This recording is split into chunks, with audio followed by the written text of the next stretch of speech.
Hi hello welcome to baby kitchen. నేను ఇవాళ ఒక మంచి వీడియోతో వచ్చానండి. అదే ఉప్మా బిర్యానీ. లేట్గా వీడియో పెట్టానని ఏమనుకోవద్దు.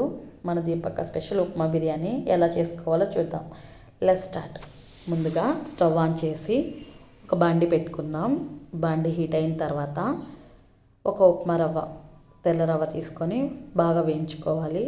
లో ఫ్లేమ్లో వేయించుకోండి. ఇలా వేయించుకోవటం వల్ల ఉప్మా బాగుంటుంది. ఇలా వేగిన రవ్వను పక్కన పెట్టేద్దాం. ఇదే బాండీలో ఆయిల్ వేసుకుందాం.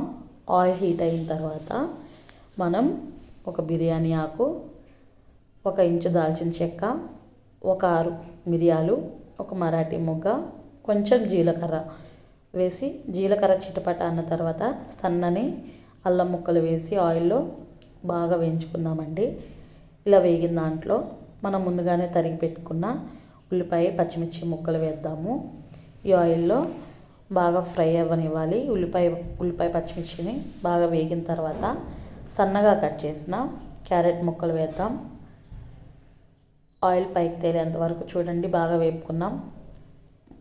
టమాటా ముక్కలు, కొంచెం కరివేపాకు వేసి ఆయిల్ పైకి తేలేంత వరకు టమాటాలు మగ్గనిద్దాం.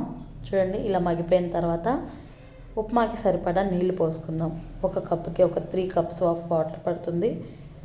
చూడండి, ఇలా కలిపేసి ఒకసారి మూత పెట్టి నీళ్లు తెరల కాగనిద్దాం. చూడండి, నీళ్లు బాగా తెరలు కాగినాయి. ఇందులో రుచికి సరిపడా ఉప్పు, అలాగే కొంచెం కొత్తిమీర వేసి మనం ముందుగానే వేపి తీసుకున్న ఉప్మా రవ్వ వేసుకుంటూ నిదానంగా కలపండి దాన్ని. చూడండి, ఇలా కలుపుకున్న తర్వాత అంతా ఒకసారి మిక్స్ చేసి మూత పెట్టి లో ఫ్లేమ్లో ఒక 2 మినిట్స్ అనేది ఉడకనివ్వాలి.